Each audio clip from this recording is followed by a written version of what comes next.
सदाशिवसमारम्भां शङ्कराचार्यमध्यमाम् अस्मदाचार्यपर्यन्तां वन्दे गुरुपरम्परां श्रीगुरुभ्यो नमः हरिः ओं జగద్గురు శ్రీ శంకరాచార్యుల వారు అనుగ్రహించినటువంటి శివానంద లహరిలో గల 24వ శ్లోకానికి తాత్పర్యం తెలుసుకునేటటువంటి ప్రయత్నం చేద్దాం.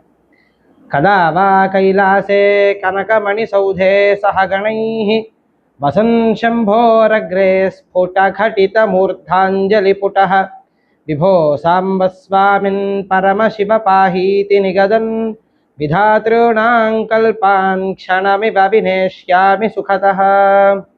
భో పరమశివ, నీ నివాస స్థానమైనటువంటి కైలాసమందు బంగారు రత్నాల మేడ పైన ప్రమథ గణాలతో సేవిస్తూ ఉన్నటువంటి పరమేశ్వర, నీ ముందర నేను దృఢముగా కూర్చుని నా 2 చేతులు నా శిరస్సు పైన జోడించి, హే విభో, హే సాంబ, హే స్వామిన్, హే పరమశివ, పాహి పాహి అని నిన్ను స్మరిస్తూ, మనఃపూర్వకంగా నిన్ను స్మరిస్తూ, నిన్ను స్తుతిస్తూ, పరమానందముతో అనేక బ్రహ్మకల్పములను క్షణమాత్రముగా ఎప్పుడు గడిపెదనో పరమశివ అని శంకరాచార్యుల వారు ఈ శ్లోకంలో మనకి తెలియజేస్తున్నారు. స్వస్తి ప్రజాభ్యః.